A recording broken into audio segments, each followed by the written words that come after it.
नमस्कार दोस्तों, स्वागत है आप सबका फिर से रीजनिंग की क्लास में। एक बार फिर आपके सामने हम रीजनिंग के क्वेश्चन लेकर के आए हैं। यहाँ पर आज की क्लास में हम लोग कुछ आगे बढ़ेंगे, देखेंगे। अभी तक हम लोगों ने दिशाओं की बात किया था।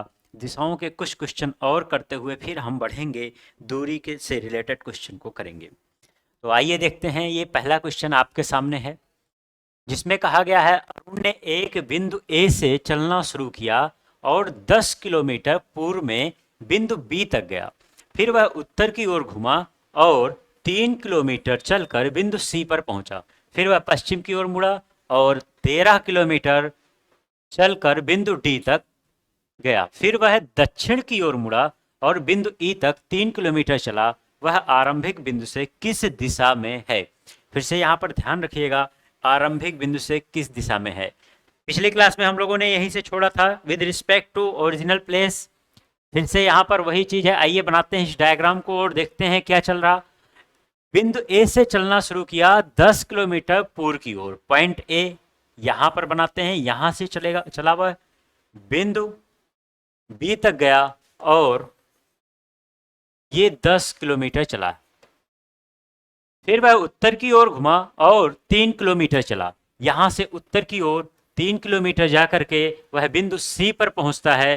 फिर वह पश्चिम की ओर मुड़ा और 13 किलोमीटर। अब यहाँ पर ध्यान ये रखना है, पश्चिम की दिशा तो यही होगी, लेकिन यहाँ पर 13 किलोमीटर दिया गया। 13 किलोमीटर का मतलब भाई 10 किलोमीटर तो यही है।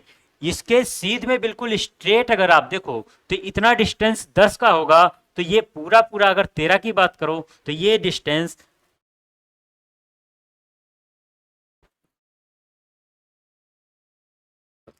13 हमेशा अब इससे आगे ही जाएगा। तो ये डिस्टेंस, इतना डिस्टेंस ये 3 किलोमीटर का होगा। आगे देखो इन्होंने क्या कहा। फिर वह दक्षिण की ओर मुड़ा और बिंदु ई तक 3 किलोमीटर गया। तो भैया यहाँ देखो 3 किलोमीटर तो ऑलरेडी दिया हुआ है, तो यही 3 किलोमीटर चल करके वो बिल्कुल इस पॉइंट ए के सीध में ही पहुंचेगा। यहाँ तक इन्होंने कहा। फिर पूछा बिंदु ई तक 3 किलोमीटर चला, वह आरंभिक बिंदु से किस दिशा में है? तो यहाँ पर है बिंदु ई और ये है इसका आरंभिक स्टार्टिंग पॉइंट। यहां से ये किस दिशा में है? ये दिशा आपकी आ रही पश्चिम। फिर से यहां पर वही 4 प्राइम डायरेक्शन, 4 मुख्य दिशाएं। ये दिशा मिलेगी हमारी पश्चिम। तो आंसर होगा हमारा सी पार्ट। नेक्स्ट क्वेश्चन देखिए। प्रेरणा स्कूल जाने के लिए अपने घर से उत्तर की ओर जाती है, फिर बाईं ओर मुड़ती है, फिर दाईं ओर मुड़ती है और अंत में फिर बाईं ओर मुड़ती है तथा स्कूल पहुंच जाती है। उसका स्कूल उसके घर की किस दिशा में स्थित है? ध्यान दीजिए, पिछली क्लास के जो क्वेश्चन थे उसमें और इसमें थोड़ा सा अंतर ये है। पिछली क्लास में आपने देखा था कि यहाँ पर भी स्टार्टिंग की ही दिशा दी जा रही थी और लास्ट की दिशा पूछी जा रही थी, लेकिन यहाँ पर क्या है, दिशा स्टार्टिंग की दी गई है, लेकिन लास्ट में जो पूछा गया है वो पूछा गया है स्कूल के संदर्भ में उसका उसका स्कूल उसके घर के किस दिशा में है, मतलब घर के संदर्भ में। ध्यान रखना, कभी कभी शुद्ध वर्ड संदर्भ भी इसी में लिखा रहता है। संदर्भ लिखा हो या सापेक्ष लिखा हो, दोनों की बात एक ही है। इसका मतलब है विद रिस्पेक्ट टू। तो आइए देखते हैं यहां पर। अपने घर से उत्तर की ओर जाती है। एक पॉइंट हमने एज्यूम कर लिया कि पॉइंट ए है और इससे यह उत्तर की ओर बढ़ रही है। कितना डिस्टेंस गई नहीं बताएगा, कुछ भी अपने हिसाब से हम उसको बढ़ाएंगे। फिर यहाँ कहता है बाईं ओर मुड़ती है, इसके बाद वह बाईं ओर मुड़ती है, फिर उसके बाद दाईं ओर मुड़ती है और दायां ये डायरेक्शन होगा इसका। फिर उसके बाद बाईं ओर मुड़ती है, बाईं ओर ये डायरेक्शन हो जाएगा तथा स्कूल पहुंच जाती है। तो भाई यहां पर इसका स्कूल है।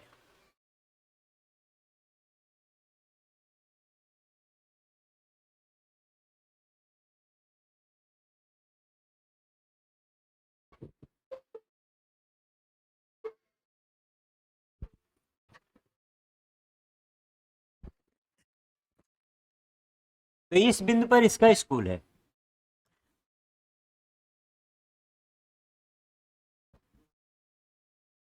देखिए पॉइंट ए से उसने स्टार्ट किया था और इस पॉइंट पे पहुंची है जहां पर उसका स्कूल है। क्वेश्चन था स्कूल उसके घर की किस दिशा में स्थित है।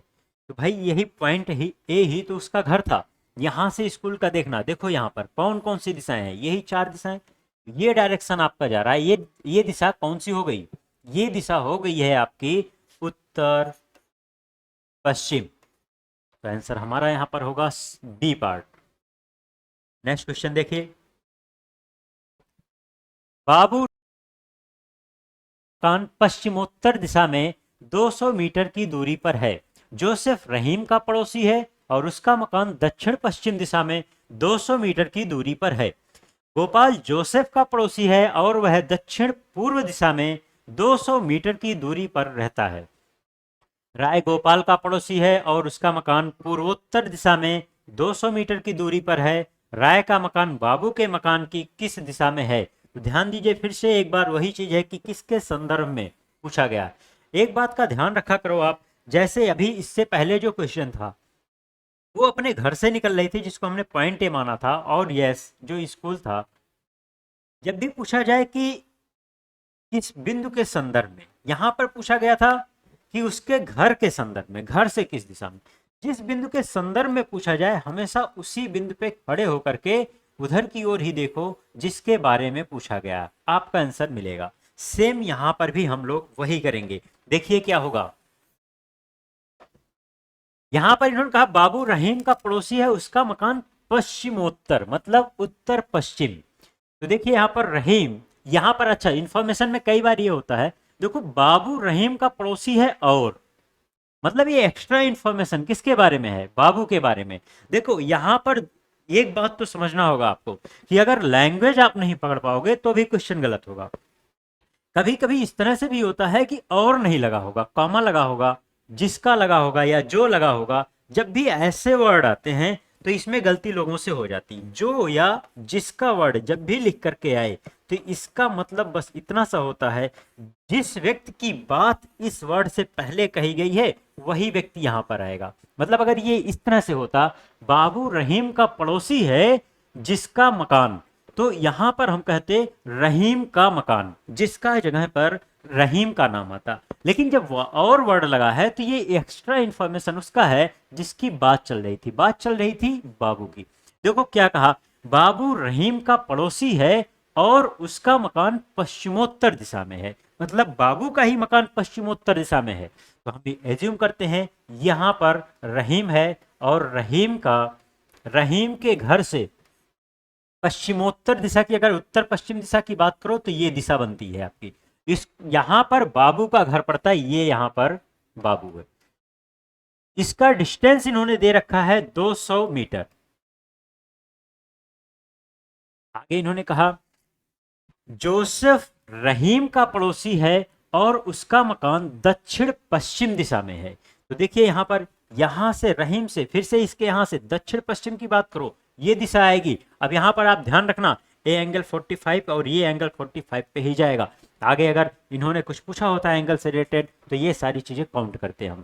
फिलहाल यहाँ पर इन्होंने कहा उसका मकान दक्षिण पश्चिम दिशा में 200 मीटर की दूरी पर है। तो फिर से 200 मीटर की दूरी, यहाँ पर एक बात समझिए आप कि ये दोनों लाइन बिल्कुल स्ट्रेट लाइन में होंगे, एकदम बिल्कुल सीधी रेखा में यहाँ पर होंगे, क्योंकि आप देख रहे हो ये भी डिस्टेंस सेम है, ये भी डिस्टेंस सेम है, ये पूरा राइट एंगल का ट्रायंगल बन रहा है, 90 डिग्री का कोण यहाँ पर बनेगा।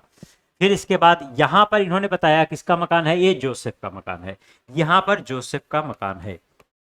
अब देखो जोसेफ के आगे इन्होंने क्या कहा, गोपाल जोसेफ का पड़ोसी है, जोसेफ का पड़ोसी गोपाल है और वह दक्षिण पूर्व दिशा में, यहां से अब आपको दक्षिण पूर्व देखना होगा, ये दिशा मिलेगी। और इन्होंने फिर से बताया है कितना, 200 मीटर, ध्यान रखिए फिर से 200 मीटर, मतलब यही डिस्टेंस फिर से यहां पर, तो फिर से एक स्ट्रेट लाइन है, इसी पर इसका मकान यहां पर होगा और ये है, इसका नाम है गोपाल। तो इस तरीके से आगे देखते हैं इन्होंने क्या कहा।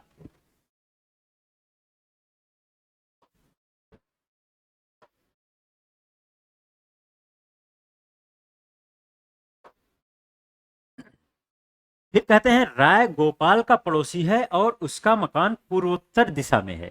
राय गोपाल का पड़ोसी है। देखिए यहाँ पर, यहाँ से इसको हम चेक करेंगे और दिशा कौन सी, पूर्वोत्तर मतलब उत्तर पूर्व, तो ये दिशा होगी उत्तर पूर्व की। और यहाँ पर ध्यान दीजिए, ये भी 200 था और इसको फिर से 200 बताया गया। तो यहाँ देखिए इन्होंने क्या कहा, 200 मीटर की दूरी पर राय का मकान है, तो राय फिर से इसी बिल्कुल स्ट्रेट लाइन पे ही रहेगा और यहाँ पर राय का मकान है। ये पूरा क्वेश्चन का डायग्राम है। एक बार आप लोग देख लीजिए ध्यान से डायग्राम को और फिर हम क्वेश्चन का आंसर निकालते हैं। देखिए यहाँ पर क्या कहा, राय का मकान बाबू के मकान की किस दिशा में स्थित है। राय यहाँ पर है, किसका मकान, राय का मकान। किसके मकान से, बाबू के मकान के किस दिशा में, मतलब इसके रिस्पेक्ट में, बाबू के रिस्पेक्ट में देखना होगा। आप देखो क्या है, कुछ इस तरह की सिचुएशन बन रही है, यहां से इधर की तरफ, यहां पर कहीं राय का घर है। आप देखिए ये दिशा आपकी कहलाएगी दक्षिण पूर्व दिशा।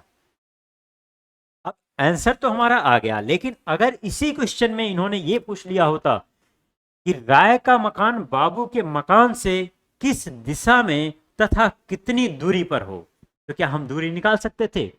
ये आपको कमेंट करके बताना है। अगर ये क्वेश्चन होता तो आपका आंसर क्या आएगा। अगले वीडियो में हम इसको फिर से पूछेंगे, आपसे डिस्कस करेंगे, आंसर बताएंगे, लेकिन उससे पहले आप लोग कमेंट करके इसको बताइए क्या आप निकाल सकते हैं। आते हैं हम अगले क्वेश्चन पर, देखते हैं। यहाँ पर कहा है चौराहे पर एक दिशा सूचक खंभा लगा था। बहुत बढ़िया है क्वेश्चन, जरा ध्यान से देखिएगा, ये बहुत इंपॉर्टेंट है, इस पर बेस्ड कई तरह के क्वेश्चन बनते हैं, एक नया कॉन्सेप्ट है ये। चौराहे पर एक दिशा सूचक खंभा लगा था, एक दुर्घटना के कारण खंभा इस प्रकार घूम गया कि पूर्व दिशा का सूचक दक्षिण दिशा दिखाने लगा। ध्यान रखिए ये बहुत इंपॉर्टेंट लाइन है, पूर्व दिशा का सूचक दक्षिण दिशा दिखाने लगा। एक यात्री सीता पश्चिम दिशा जानकर गलत दिशा में चली गई, वास्तव में वह किस दिशा में यात्रा कर रही थी। पहले इसके कॉन्सेप्ट को हम लोग समझते हैं। इस क्वेश्चन में गलती कहां पर होती है, बस इसी लाइन में होती है, इसीलिए मैंने इसको अंडरलाइन किया। आप लोग इसको समझिए, गलती यहीं से होती है और जो आंसर निकालना होता है उसका ठीक अपोजिट आंसर निकाल देते हैं। जरा यहां पर देखिए ये कहना क्या चाहते हैं। आपने देखा होगा इस तरह से चारों दिशाओं को दिखाने के लिए कभी कभी चौराहों पर या किसी भी एक रास्ते पर इस तरह से सिंबल बना होता है, जहां पर लिखा होता है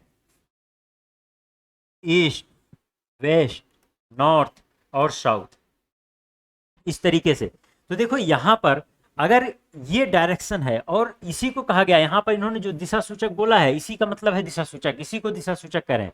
यहां पर अगर एक्सीडेंट हो और ये थोड़ा सा घूम जाए, घूमे कुछ इस प्रकार से कि ईस्ट की दिशा, देखो इन्होंने क्या कहा, जो घूम गया कि पूर्व दिशा का सूचक दक्षिण दिशा दिखाने लगा, मतलब ये इस तरह से घूमा कि यह पूर्व वाली दिशा घूम करके इधर आ गई, मतलब पूर्व दिशा का सूचक तो यही था, ये किधर को आ गया, दक्षिण की दिशा की ओर।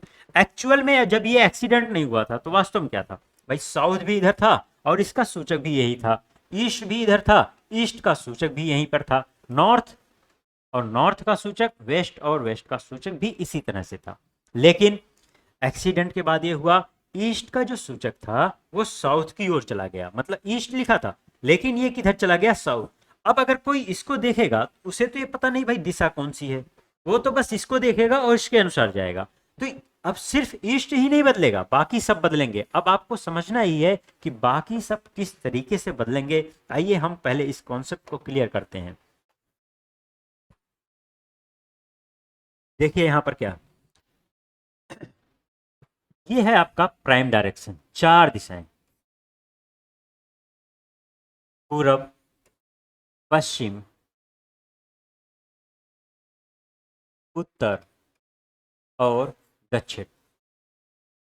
आप ये समझिए अगर इस पूरब को पकड़ के ऐसे घुमाया जाए, मतलब मैं इसको घुमा करके, सॉरी उत्तर को पकड़ के मैं इस तरह से घुमा दूं, ये घुमाना मतलब 90 डिग्री, किस डायरेक्शन में, क्लॉकवाइज, घड़ी की दिशा में या दक्षिणावर्ती जिसको बोलते हैं। ये जब ये घूमेगा क्या बाकी जगह अपनी जगह पर सेम रहेंगे, बिल्कुल नहीं, सेम रोटेशन यहां पर हो रहा, ये भी 90 डिग्री ही मूव करेगा, ये भी 90 डिग्री क्लॉकवाइज, ये भी 90 डिग्री क्लॉकवाइज। अगर मैं इसको एंटी क्लॉक मूव कराऊं तो बाकी सब भी एंटी क्लॉक ही मूव करते हैं। मतलब एक दिशा में जो आप परिवर्तन करेंगे, चाहे एंगल के साथ या उसके डायरेक्शन के साथ, वही सेम परिवर्तन बाकी सबके साथ भी होने वाला है, बिल्कुल उसी तरह से। उसी कॉन्सेप्ट का यूज हम यहाँ पर करेंगे। जरा देखिए कैसे। इन्होंने क्या कहा, इन्होंने कहा ईस्ट का जो फेस था वो अब ईस्ट की ओर नहीं है, वो किधर को चला गया, साउथ की ओर चला गया। मतलब अब साउथ भी साउथ नहीं रहा, इसकी जगह पर ईस्ट शो करने लगा। अगर ईस्ट यहाँ गया तो साउथ भी तो यहाँ गया, क्योंकि सेम रोटेशन चल रहा। और साउथ यहाँ से गया तो यहाँ से जो आपका वेस्ट था ये भी यहाँ से मूव कर गया, कहाँ पहुंचा है, यहाँ पर। वेस्ट यहाँ आया तो नॉर्थ भी यहाँ से क्या हुआ, मूव कर गया और वो यहाँ पे पहुंच गया। अब दिशा सूचक कुछ इस तरह से डायरेक्शन को शो कर रहा है। क्या ये सही है? नहीं, ये डायरेक्शन सही तो नहीं है, लेकिन कोई भी यात्री अगर आता है तो उसे तो पता नहीं, वो तो अननोन है, इसके लिए अनजान है। तो जो इस पे दिखेगा उसी के अनुसार हो जाएगा। यहां पर इन्होंने क्या कहा, सीता पश्चिम दिशा जानकर गलत दिशा में चली गई, बिल्कुल गलत दिशा में हो जाएगी। तो पश्चिम दिशा यहां पर कहा गया, जरा देखो आप भाई, ईस्ट यहां पर था तो वेस्ट यहां पर गया था। अब सीता आती है तो वेस्ट इधर देखती है और इधर को चलना शुरू करती है, जबकि ये दिशा क्या थी, वास्तव में ये नॉर्थ थी। तो इसलिए सीता किस दिशा में जा रही, उत्तर की ओर ही जा रही है। यही इस क्वेश्चन का कॉन्सेप्ट। अब इसमें क्या है, इसमें क्वेश्चन का जो रोटेशन यहाँ पर जो दिशाओं का रोटेशन चल रहा, वो सिर्फ इसी टाइप के क्वेश्चन में नहीं, कभी कभी होता है मैप देंगे आपको और कहा जाएगा मैप कुछ इस तरह से रखा है कि उस पर्टिकुलर मैप का जो नॉर्थ है वो साउथ की ओर, मतलब मैप में जो नॉर्थ है एक्चुअल में वो साउथ की तरफ। सेम प्रक्रिया यहाँ पर, मतलब देखो आप, डायरेक्शन ही बदला जा रहा, उसी तरह से डायरेक्शन बदला जा रहा है जैसे यहाँ पर डायरेक्शन बदल रहा था। अब इसी चीज को करने के लिए, ये तो रोटेशन से मैंने आपको सिखाया, अगर आप इस तरह रोटेशन नहीं करना चाहते हो फिर आप इस क्वेश्चन को सीधे तौर पे डायरेक्टली कैसे करना चाहोगे, आओ मैं आपको दिखाता हूं।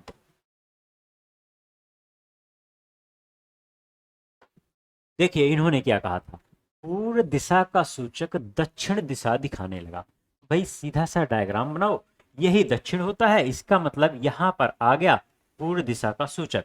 पूर्व दिशा का सूचक दक्षिण की ओर आ गया तो इसी के ठीक अपोजिट में होता है आपका क्या, वेस्ट। और जब ईस्ट की फेस और फेस करो तो आपके राइट में ही साउथ होता है, और साउथ का अपोजिट क्या होता है, नॉर्थ। ये बस एक बार में क्वेश्चन को देखो और इस तरह से डायग्राम बना लो। ये सारी चीजें बस आपके कॉन्सेप्ट को क्लियर करने के लिए थी। अब यहां पर देखो इन्होंने क्या पूछा, इन्होंने कहा पश्चिम दिशा की ओर जा रही है, मतलब इधर को जा रही है। वास्तव में इधर हम लोग स्टैंडर्ड में मानक में क्या बनाते हैं, नॉर्थ, मतलब वो पश्चिम जानकर तो जा रही है लेकिन जा किधर रही है, नॉर्थ की ओर। बस इतना सा काम हम लोग इस क्वेश्चन में करेंगे। एक और कॉन्सेप्ट है इस क्वेश्चन में, यहां देखिए आप इसको।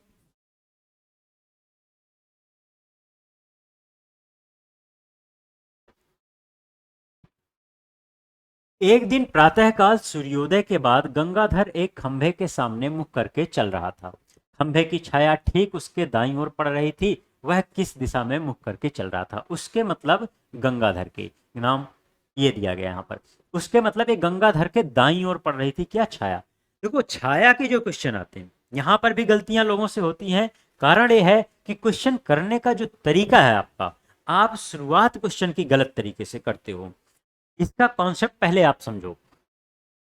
ये सबको पता है कि भाई अगर मॉर्निंग का टाइम होगा, सुबह का समय होगा, सुबह के समय सूर्य हमेशा पूर्व की ओर से ही निकलेगा, ये तो भाई अंडरस्टूड है सबके लिए। और शाम के समय, सूर्यास्त के समय सूरज पश्चिम दिशा में होगा।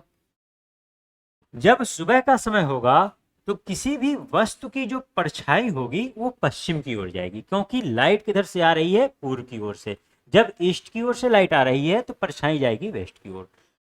और जब शाम का टाइम होगा तब परछाई जाएगी पूर्व की ओर। बस जब भी क्वेश्चन आपके सामने आएगा तो या तो प्रातःकाल का टाइम होगा या तो फिर शाम का टाइम होगा, इन्हीं दो पर क्वेश्चन आपका बनेगा। अब देखिए जब हम क्वेश्चन की शुरुआत यहां से करते हैं, सुबह या शाम बना के करते हैं तो गलती होती है। ऐसे क्वेश्चन का मैं शॉर्टकट आपको दे रहा हूं, देखिएगा आप लोग।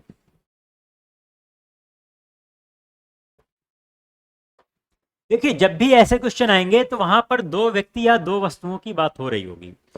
यहां पर देखो कहा गया गंगाधर और एक खंभे की बात की गई। मतलब सपोज करो ये है व्यक्ति है गंगाधर, इधर मुख करके खड़ा, और उसी के ठीक सामने क्या है, एक खंभा। देखो जब भी ये क्वेश्चन देखो तो उन दो व्यक्तियों या वस्तुओं का डायग्राम बस ऐसे ही तुरंत बना दो। बाकी दिशाओं को तो हम बाद में देख लेंगे, क्योंकि रोटेशन वगैरह शिफ्टिंग वगैरह हम देख चुके हैं। अब यहां पर देखो इन्होंने क्या कहा, गंगाधर खंभे के सामने मुख करके चल रहा था, खंभे की छाया ठीक उसके दाईं ओर पड़ रही थी। अगर गंगाधर का मुख इधर है तो उसका दायां हाथ इधर होगा और बायां हाथ उसका इधर होगा। और इन्होंने कहा उसके दाएं हाथ की ओर ही खंभे की छाया पड़ रही थी, मतलब खंभे की छाया इधर पड़ रही थी क्योंकि दायां हाथ इधर है इसका।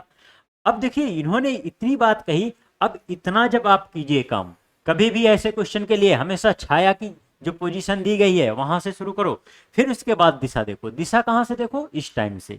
इन्होंने कहा प्रातः काल का टाइम, प्रातः काल छाया किधर को जाती है, प्रातः काल छाया पश्चिम दिशा की ओर जाती है। तो मतलब ये दिशा कौन सी है, पश्चिम, और ये दिशा फिर क्या हो जाएगी, पूर्व। अगर इधर पूर्व है तो इधर हो जाएगा आपका दक्षिण और इधर हो जाएगा उत्तर। ये देखिए एक बार में चारों की चारों दिशाएं निकल गई। अब क्वेश्चन आपसे कुछ भी पूछा जाए सारे जवाब यहाँ पर मिलेंगे। देखो इन्होंने क्या कहा, वह किस दिशा में मुख करके चल रहा था। तो भैया गंगाधर इधर मुख करके चल रहा था, ये दिशा है कौन सी, दक्षिण। तो आंसर हमारा होगा दक्षिण। और कौन कौन से क्वेश्चन इसमें हो सकते हैं, इसमें ये हो सकता है गंगाधर का दायां हाथ किस दिशा में है, तो आंसर होगा पश्चिम। गंगाधर का बायां हाथ किस दिशा में है, पूर्व। गंगाधर किधर को पीठ करके चल रहा, आंसर होगा उत्तर। सारे आंसर हमारे यहां से निकल के आएंगे। ये क्वेश्चन की जब भी शुरुआत करो कभी भी यहां से मत करो, हमेशा यहां से करो। तो ये क्वेश्चन का इस क्वेश्चन का डायग्राम बनाना आपके लिए आसान होगा। इसके और भी शॉर्टकट है कि हम क्वेश्चन को देखते देखते भी सॉल्व कर सकते हैं, लेकिन अभी आप बेसिक कॉन्सेप्ट पहले सीखिए। अगले वीडियो में हम लोग इसको डिस्कस करेंगे, आगे और भी क्वेश्चन डिस्कस करेंगे, तब हम लोग इसकी बात करेंगे कि इनके शॉर्टकट क्या। क्वेश्चन के बिना डायग्राम बनाए क्वेश्चन को देखते देखते ही आंसर को टिक किया जा सकता है। आगे हम इसकी बात करेंगे। चलिए नेक्स्ट क्वेश्चन।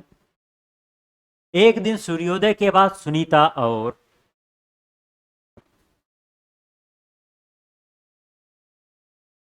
और मोती एक दूसरे के आमने सामने खड़े होकर बातें कर रहे थे। अगर मोती की छाया सुनीता के ठीक दाईं ओर पड़ रही है तो मोती किस दिशा की ओर मुख करके खड़ी थी। देखिए फिर से वही चीज यहां से शुरू करेंगे हम। मोती की छाया सुनीता के ठीक दाईं ओर पड़ रही थी, तो तुरंत आप डायग्राम बना दो, एक तरफ मोती और दूसरी तरफ सुनीता। अच्छा आपके दिमाग में भी भी आएगा कि भाई पहले हमने मोती बनाया फिर सुनीता। कोई ये सोचे कि हम पहले ऐसे करते सुनीता इधर और मोती को इधर, तो क्या हमारा आंसर गलत हो जाएगा? जी नहीं, बिल्कुल नहीं गलत होगा। आंसर तब भी हमारा आएगा। करके आप देख लेना इस चीज को। आपको बस ये देखना है कि कौन से दो व्यक्ति हैं, बस उन दोनों को आप यहाँ पर बनाइए सीधा, उसके बाद दिशाओं को देखिए, आंसर कभी गलत नहीं होगा। देखिए यहाँ पर इन्होंने कहा मोती की छाया सुनीता के ठीक दाईं ओर, तो सुनीता का मुख इधर है, इसका दायां हाथ इधर होगा। और इन्होंने कहा मोती की छाया सुनीता के दाईं ओर जा रही है, मतलब मोती की परछाई इस बार इधर को बन रही है। और टाइम कौन सा दिया गया, सूर्योदय का। सूर्योदय के समय परछाई किधर को जाती है, पश्चिम दिशा की ओर। मतलब ये दिशा अगर पश्चिम है तो इधर की दिशा पूर्व है, अगर ये दिशा पूर्व है तो इधर की दिशा हो जाएगी दक्षिण और इधर की दिशा हो जाएगी उत्तर। आ गया सब कुछ। देखिए क्या कहते हैं क्वेश्चन में, क्या पूछा, मोती किस दिशा की ओर मुख करके खड़ी थी। तो यहां पर मोती का मुख किधर है, उत्तर दिशा की ओर। आंसर हमारा क्या होगा, ए पार्ट। देखिए बैंक पीओ में पूछा गया क्वेश्चन था ये भी। तो जब भी ये क्वेश्चन आएंगे तो दो व्यक्ति होंगे, अगर दो व्यक्ति नहीं होंगे तो एक वस्तु होगी और दूसरा व्यक्ति होगा, और उस व्यक्ति के दाएं और बाएं की बात चल रही होगी। यहां पर और क्या क्वेश्चन हो सकता था, इसका दायां बायां पूछा जा सकता था किस दिशा में, इसका दायां बायां भी पूछा जा सकता था।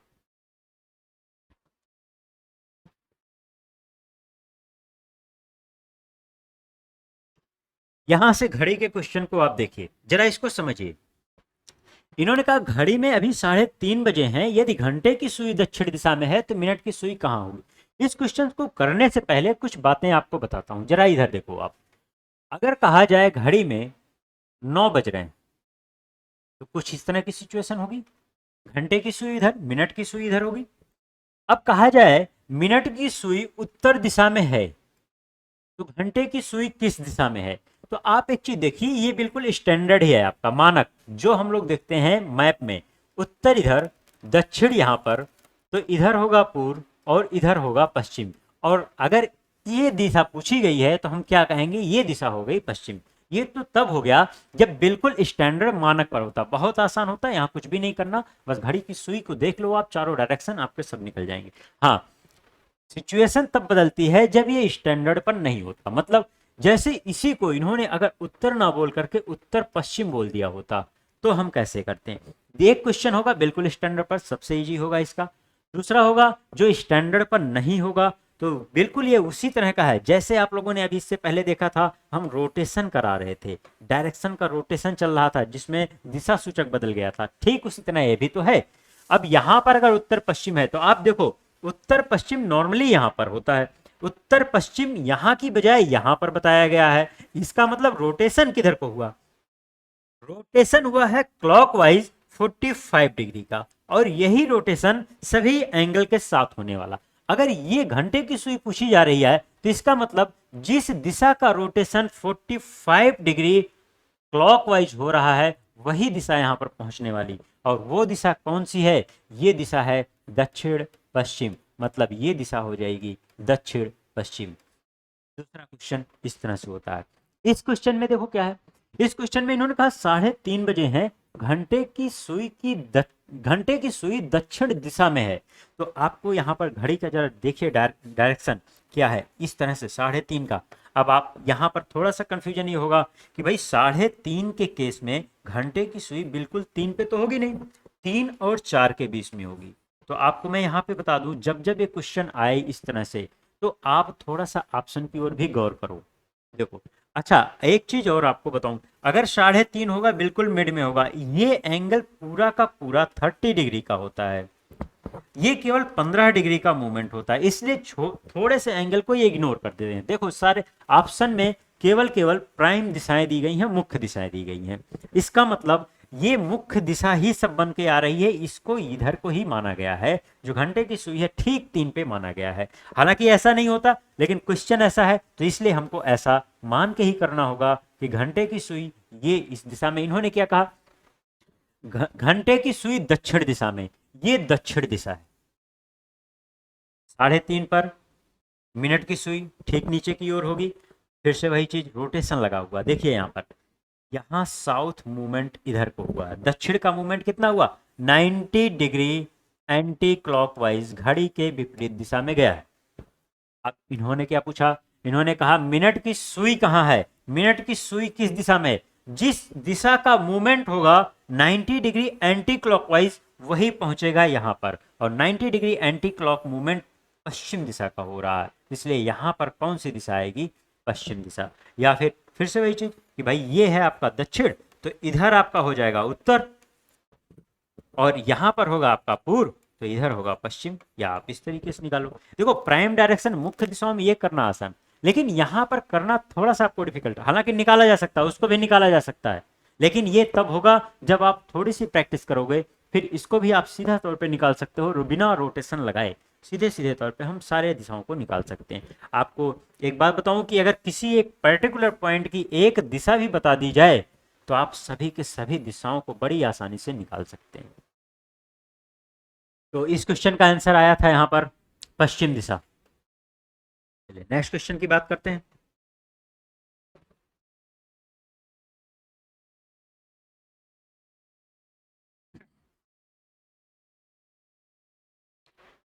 इस क्वेश्चन में कहा गया एक बिंदु से शुरू होकर एक व्यक्ति 12 मीटर उत्तर में चलता है, फिर वह दाएं मुड़कर 10 मीटर चलता है, वह फिर से दाएं मुड़कर 12 मीटर चलता है और बाएं मुड़कर 5 मीटर चलता है, तो वह अपने प्रारंभिक बिंदु से किस दिशा में तथा कितनी दूरी पर है। यहां पर एक बात ध्यान दीजिए आप लोग, यहां पर दिशा और दूरी दोनों पूछा गया। डायग्राम हमें बनाना पड़ेगा क्योंकि दूरी आ चुकी है। अब जब दूरियां होती हैं तो इसके लिए हमें डायग्राम प्रॉपर बनाना होता है, तभी हम डिस्टेंस निकाल पाते हैं। डिस्टेंस की बात आई है तो डिस्टेंस के बेसिक हमने छोड़ा था, उसको जरा आप समझ लो थोड़ा सा। यहाँ पर कभी अगर इस तरह की सिचुएशन हो, पॉइंट ए से कोई व्यक्ति पूर्व की ओर चलता है, फिर दाईं ओर मुड़ता है, फिर उसके बाद बाईं ओर मुड़ता है, फिर उसके बाद बाईं ओर मुड़ता है। इस तरह की सिचुएशन, अगर इसे 10 मीटर कहा जाए, इसे 5 मीटर कहा जाए, इसे 15 मीटर कहा जाए और इसको भी 5 मीटर कहा जाए, तो ये पॉइंट बी पर पहुंचता। जरा देखो यहाँ पर क्या क्या हो सकता है। पहला चीज ये होगा, पहले टाइप का जो आपसे क्वेश्चन होगा वो ये होगा, टोटल डिस्टेंस मतलब कुल दूरी कितनी चली गई।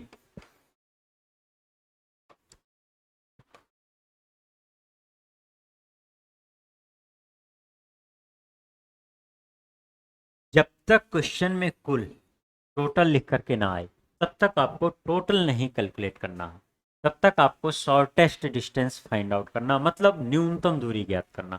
लेकिन जब टोटल लिखा हो तो टोटल कैलकुलेट होगा। टोटल का मतलब क्या है, ये जिस रास्ते पर, जितना रास्ते पर कवर किया है सब कुछ काउंट करना, मतलब पूरे पाथ को इसको ऐड कर लेना है। ये होगा 10, 5 15, 15 30, 5 35, मतलब ऐसे केस में हमारा आंसर आएगा 30 मीटर। दूसरा क्वेश्चन आपका ये होगा कि शॉर्टेस्ट डिस्टेंस क्या होगा या मिनिमम डिस्टेंस क्या होगा। हिंदी में लिखा होगा न्यूनतम दूरी। कभी कभी क्वेश्चन आपके सामने ऐसे होता है जहां पर न्यूनतम ना लिख के केवल दूरी लिखा होता। जब भी दो बिंदुओं के बीच में दूरी पूछी जाए तो भी हम न्यूनतम ही निकालेंगे, कुल दूरी तब तक नहीं निकालेंगे जब तक कुल दूरी कहा ना जाए आपसे। तो यहां पर ध्यान दीजिए, अगर बिंदु ए और बिंदु बी के बीच की दूरी चाहिए या न्यूनतम दूरी, इसी को हम डिस्प्लेसमेंट भी कहते हैं। विस्थापन विस्थापन जिसको कहते हैं हम, विस्थापन।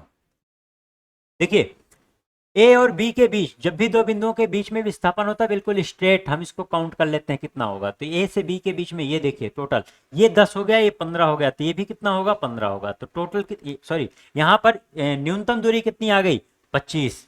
तो इसका आंसर आएगा 25। तो ये अंतर है इस दोनों के क्वेश्चन में।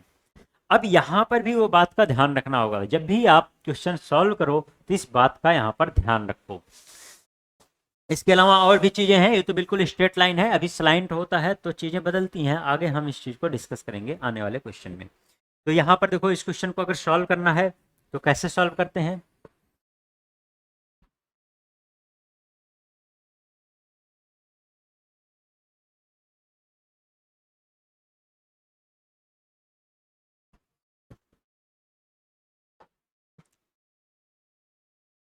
क्वेश्चन में कहा गया, एक बिंदु से शुरू होकर एक व्यक्ति 12 मीटर उत्तर में चलता है, फिर वह दाएं मुड़कर 10 मीटर चलता है।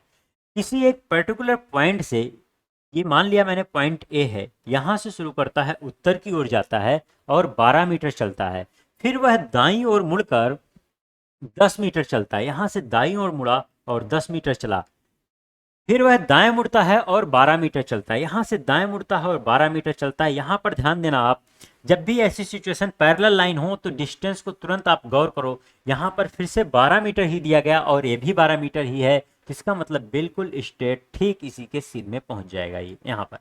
आगे इन्होंने कहा और बाएं मुड़कर 5 मीटर चलता है, अब इसका बायां हाथ इधर को होगा और केवल 5 मीटर चला है। वह अपने प्रारंभिक बिंदु से किस दिशा में कितनी दूरी पर है, यही इसका प्रारंभिक बिंदु है। दिशा तो पूर्व निकल करके आ रही है, अब कितनी दूरी पर दूरी निकालना है, तो देखो 10 यहाँ पर है तो 10 ये भी होगा, 10 और 5 ये टोटल डिस्टेंस हो जाएगा 15, 15 मीटर पूर्व दिशा में। आंसर होगा बी पार्ट। नेक्स्ट क्वेश्चन देखते हैं।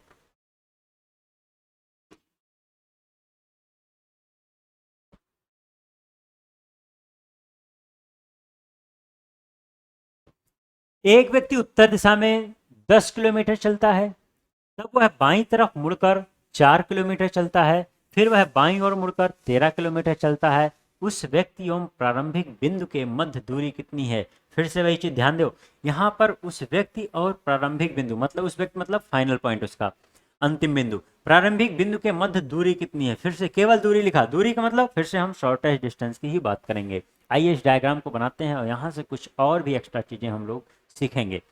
एक व्यक्ति उत्तर दिशा में 10 किलोमीटर चलता है, यहां से ये चल रहा है और 10 किलोमीटर उत्तर दिशा में गया, फिर वह बाईं ओर मुड़कर 4 किलोमीटर चलता है, यहां से वो 4 किलोमीटर चला और फिर वह बाईं ओर मुड़कर 13 किलोमीटर चलता है, फिर से बाईं ओर मुड़ा है, इसके पैरेलल जा रहा। ये 10 था और वहां 13 दिया है, मतलब इससे 3 किलोमीटर वो आगे निकल जाएगा। तो ये टोटल 13 किलोमीटर डिस्टेंस हो गया। अब इन्होंने यहाँ से पूछा उस व्यक्ति, मतलब यहाँ पर, अब यहाँ पर ये व्यक्ति पहुँचा हुआ है, ये इसका फाइनल पॉइंट है और ये इसका इनिशियल पॉइंट है, प्रारंभिक बिंदु है, इसी के बीच की दूरी, मतलब ये शॉर्टेस्ट डिस्टेंस चाहिए। देखिए ये अभी तक, इससे पहले जो आपने देखा बिल्कुल स्ट्रेट था, या तो टोटल बिल्कुल सीधा सीधा हम सबको जोड़ रहे थे, या फिर बिल्कुल स्ट्रेट हुआ करता था, सीधा जोड़ लेते थे। अब की बार ये स्ट्रेट तो नहीं है, बिल्कुल सीधा नहीं है, झुकी हुई लाइन है। अब ऐसी लाइनों के लिए कैसे कैलकुलेशन करेंगे, सबको पता होगा, पाइथागोरस प्रमेय एक इसी ऐसा ही प्रमेय है, पाइथागोरस बौधायन प्रमेय भी जिसको कहते हैं। यहाँ पर देखो समकोण त्रिभुज में आपको पता है ये होता है आपका हाइपोटेनस, जिसको हम कर्ण कहते, लंब कहते हैं, और ये होता है आपका आधार जिसको हम बेस कहते हैं, और ये होता है आपका परपेंडिकुलर, सॉरी, ये होता है हाइपोटेनस जिसको हम कहते हैं, यहाँ परपेंडिकुलर लिखते हैं इसको, ये हाइपोटेनस होता है जिसको हम कर्ण कहते हैं। ये तीन नाम इसके जो दिए गए हैं यहाँ पर, जरा इसको समझना, इनके बीच में रिलेशन होता है, ये P है, H है, B है, तो इसका रिलेशन होता है कि H का लेंथ जो होगा, H की जो लंबाई होगी उसका square equal to B square plus P square, मतलब कर्ण की लंबाई का वर्ग बराबर होगा बेस की लंबाई का वर्ग प्लस लंब की लंबाई का वर्ग। यही आपका ये ज्यादातर लोगों को पता होता है, जिनको नहीं पता है वो लोग इसको लिख लेंगे अपनी कॉपी में, अपने नोट्स में लिखते रहो। यहाँ पर देखो जब भी झुकी हुई लाइन होती है तो ये थ्योरम हमको लगाना पड़ता है, ये प्रमेय लगाना पड़ता है। क्या होता, अगर h निकालना है तो b और p की वैल्यू रख देनी है तो h निकल करके आ जाएगी, अगर b निकालना है तो p और h की वैल्यू रखनी होगी तो b निकल करके हमारा आ जाएगा। तो वही चीज यहाँ पर अगर हमें यूज करना है तो देखो इसको हमें ट्राइंगल क्रिएट करना पड़ेगा। अगर ये ट्राइंगल बना तो इस ट्राइंगल में जरा देखो, ये डिस्टेंस 4 है तो ये भी कितना हो जाएगा, 4 हो जाएगा, और ये पूरा 13 है, इधर 10 है तो ये कितना होगा, 10, अगर ये 10 होगा तो ये होगा आपका 3। तो अब ये डिस्टेंस हमको चाहिए। अब यहाँ पर देखो अगर हम इसके अनुसार चलें तो एच स्क्वायर की वैल्यू चाहिए, तो बी स्क्वायर देखो आपका बेस, अब देखो यहाँ पर बेस और परपेंडिकुलर किसी को आप एज्यूम कर सकते हो, क्यों, क्योंकि ट्राइंगल, अगर कभी कभी ऐसा होता है ये नीचे होने की वजह से लोग इसको बेस समझते हैं, अगर इस तरह से ट्राइंगल है तो आप किसको कहोगे, परपेंडिकुलर बेस, तब आपके सामने यही कंफ्यूजन होगा। इसीलिए कहते हैं बेस और परपेंडिकुलर आपस में चेंज कर लो, कोई दिक्कत नहीं यहाँ पर होगी। यहाँ पर अगर हम इसमें बेस इसको मान लें और परपेंडिकुलर इसको मानते हैं, आधार इसको मानते हैं, लंब इसको मानते हैं, तो देखो यहाँ पर क्या बनेगा, 3 स्क्वायर प्लस 4 स्क्वायर 9 प्लस 16, और ये आएगा आपका एच स्क्वायर के इक्वल। और इसको अगर हम फर्दर सॉल्व करें तो एच इक्वल टू √25, मतलब एच की वैल्यू आपकी आ जाएगी 5 किलोमीटर। लेकिन ये चीज़ें सॉल्व करने में थोड़ी सी तो टाइम लेती हैं, इसलिए यहाँ पर कुछ चीज़ और आपको मैं बताता हूँ। देखिए यहाँ पर 3 4 यह एक ट्रिपलेट होता है, एक त्रिक बिंदु होती है जिनको आपको याद रखना है। ये ट्रिपलेट क्या होते हैं, किसी भी समकोण त्रिभुज की भुजाओं में एक अनुपात होता है, ये जो हमेशा पाइथागोरस प्रमेय के समीकरण को संतुष्ट करता है। इसको अगर आप याद रखोगे तो बार बार इसी से कई बार क्वेश्चन इसी पर डायरेक्टली बेस्ड होते हैं, जैसे ये वाला क्वेश्चन, ये क्वेश्चन भी देखो आप पीसीएस में पूछा गया है, यूपी पीसीएस में पूछा गया क्वेश्चन है, लेकिन यहाँ देखो बिल्कुल ट्रिपलेट पे डायरेक्टली क्वेश्चन था। मतलब अगर आपको याद है तो इतना काम नहीं करना। जैसे आप देखोगे 3 4, मिसिंग क्या है, सबसे बड़ा, यहाँ पर क्या था, सबसे बड़ा 5 था, तो इसलिए आंसर हमारा क्या होगा, 5। सीधा हम आंसर पे आएंगे, ये हमें सॉल्व करने की जरूरत नहीं है। इसलिए ये ट्रिपलेट 3 4 5 और 12 13 5, 12 13 एंड 5, ये दो ट्रिपलेट बहुत ज़्यादा यूज होते हैं आपके, और यही ट्रिपलेट से और भी ट्रिपलेट बनते हैं, इनको प्राइमरी कहते हैं। इनके अलावा सेकेंडरी ट्रिपलेट्स क्या होते हैं, क्योंकि मैंने पहले कहा ये रेशियो है भाई, मल्टीप्लाई करो, एक नया वैल्यू आएगी जिसकी रेशियो क्या होगी, 3 4 5 ही बनी रहेगी। सपोज करो इसको 2 से मल्टीप्लाई कर दिया तो एक नई वैल्यू हमको मिलेगी क्या, 6 8 और 10। आप इसको देखो सॉल्व करके, ये भी इसको सेटिस्फाई करेगा। मतलब इसी से खूब ढेर सारे ट्रिपलेट्स बनाए जा सकते हैं, असंख्य अनफाइनाइट ट्रिपलेट्स यहाँ पर बनाए जा सकते हैं। लेकिन आपको ये दोनों याद रखने हैं, क्योंकि इनकी हेल्प से बहुत सारे क्वेश्चन आपके आसान हो जाएंगे। तो यहाँ पर इस क्वेश्चन का आंसर हमारा आता है 5 किलोमीटर। नेक्स्ट, तो आज की क्लास में इतना ही। नेक्स्ट क्लास में हम लोग और भी क्वेश्चन के साथ और भी अच्छे कॉन्सेप्ट और भी अच्छे क्वेश्चन सीखेंगे और इस पूरे टॉपिक को धीरे धीरे इस तरह से सारे कॉन्सेप्ट को हम लोग खत्म करेंगे। मिलते हैं अगली क्लास में आपसे और अच्छे क्वेश्चन के साथ। जय हिंद।